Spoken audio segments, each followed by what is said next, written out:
we're not saying to be codependent in the sense of you can't do anything ever without the other person, but you shouldn't want to experience a lot of things in life when you are with somebody that you value so much without the other person, which would have been the better thing, but you're emphasizing the point that these are important things to have. And that's how relationships should end. They shouldn't end with someone cheating. Right. Because it just makes it's trauma. It adds more trauma. It's more traumatizing. Men can be controlling because either they've been in a relationship with a man that's controlling, or they're just fearful of that as a woman because they know what that can entail, with abuse and things like that.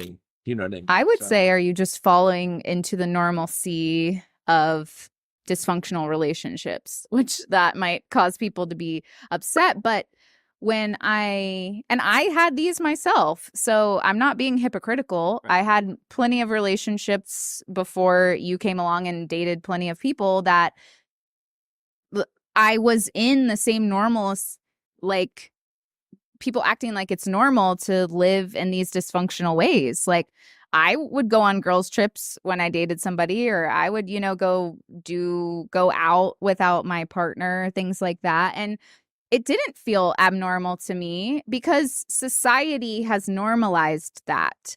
And it has normalized that to the point where they're like, if you don't do it like that, then you're not independent, and then you're relying on somebody, and you can never rely on somebody. You can only trust yourself, which creates fear in people. And we're not saying to be codependent in the sense of you can't do anything ever without the other person, but you shouldn't want to experience a lot of things in life when you are with somebody that you value so much without the other person. Right, exactly.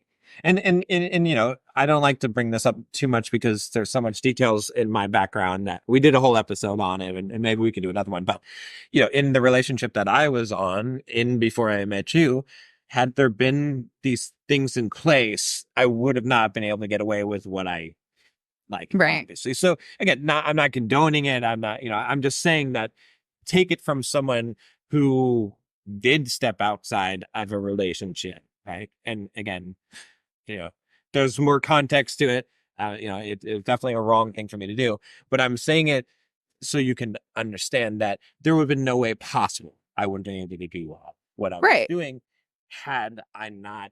If your locations were on, if all, I would have just had to leave. I would Right. have just had to exit the relationship and say, I'm out. I'm not doing it. Right. And Which would have been the better thing, but you're emphasizing the point that these are important things to have. And that's how relationships should end. They shouldn't end with someone cheating. Right. Because it just makes it's trauma. It adds more trauma. It's more traumatizing to be cheated on than someone breaking up with you. Like initially that hurts, but it eventually fades away and you don't typically have trauma left from just being broken up with. But cheating, it leaves a lot behind, and it can mess somebody up for a lot longer. And every single person who's ever been cheated on, and every single person who's ever cheated pretty much didn't think it was going to happen to them. They thought they trusted their partner. Right. They wouldn't have been with their partner. Right. So, exactly. So what I'm saying is that when people tell me in the comments that are like, oh, I trust my partner, it's different with us. You genuinely believe that. Right. Which is, so did it's a good thing to trust them, but so did every single person who was ever cheated on. So did every single person pretty much who ever cheated. Right. They also thought the same thing. So you might be right, but they thought they were right and they didn't know. So just put the rules in place for everybody's protection, and then and then you're fine. And then it's a smart, respectful thing to do. And a man that's leading a relationship, whether the woman agrees with this or not, should have the common sense to know that what we're telling him is correct, and he should implement that in the relationship because he's supposed to be leading it. So he's supposed to say, these are the things that we need to be doing. Right. And women, I know women get very upset, or they're scared that men can be controlling because either they've been in a relationship with a man that's controlling, or they're just fearful of that as a woman because they know what that can entail, with abuse and things like that. But women need to trust their intuition. They need to trust themselves. They need to tap into that feminine part of them that is like, is this a good man, or is this man being controlling, or is he having boundaries? Which there is a difference. And we've told you guys what the difference is. Something touched me. We did a whole episode on that.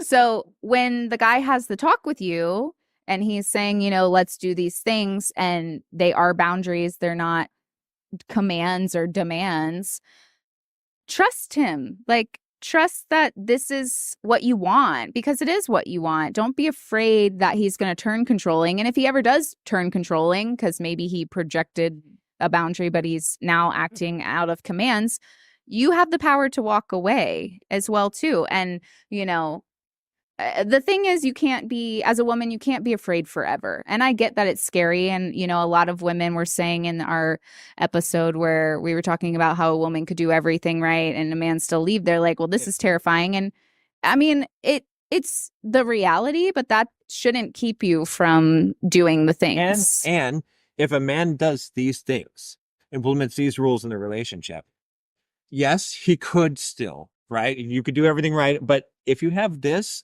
it's like having an insurance policy. Right. He's showing you he's investing in you as well. Because it's not just he's not cheating, he's actively preventing cheating. Right, exactly. So that's a good, you see what I'm saying? Like, that's a guy you want to keep. Right. And not call him controlling and insecure. Because you could lose a very good guy by calling him controlling and insecure. Right. And then you want to go back to him, and then by that point you can't, because you've burned the bridge. Yeah, it's also very dangerous when a person just trusts you so much. They trust they don't care where their partner's at or what they're doing. And you know, that feels like they don't care enough about you. Exactly. Well, you said it, I don't know if you said it on the podcast, but you said it best one time, where if you have a parent that just trusts you, you know, if when you were a kid, that to go do whatever they want, they didn't even give you any rules or anything, you don't feel loved. Like, that child wouldn't feel loved. Yeah. They'd be like, why? Like, why are you letting me do everything? Even though that's what they want. Right. And even though a child's brain thinks they know better and that's what they want and they're getting what they want, the reality of being a human kicks in and is like, well, does my parent even care about me? They're just like, go ahead, you know, bye. You know, that doesn't make somebody feel like they're invested in them or care about them. Right. It's like if your partner was like, I'm gonna go jump off a cliff, and you're like, yeah, I trust you, you're fine. It's like, I trust you're not worried you that they're gonna get, you know, okay, that indicates a not caring. That's right. Right. It's like, so that's what when people say, I'm going to go to a bachelor party or bachelorette party, to me, it sounds like I'm going to go jump off. I hope that is made into a clip. Maybe I've seen enough stuff. Just end it right there. The clip right there.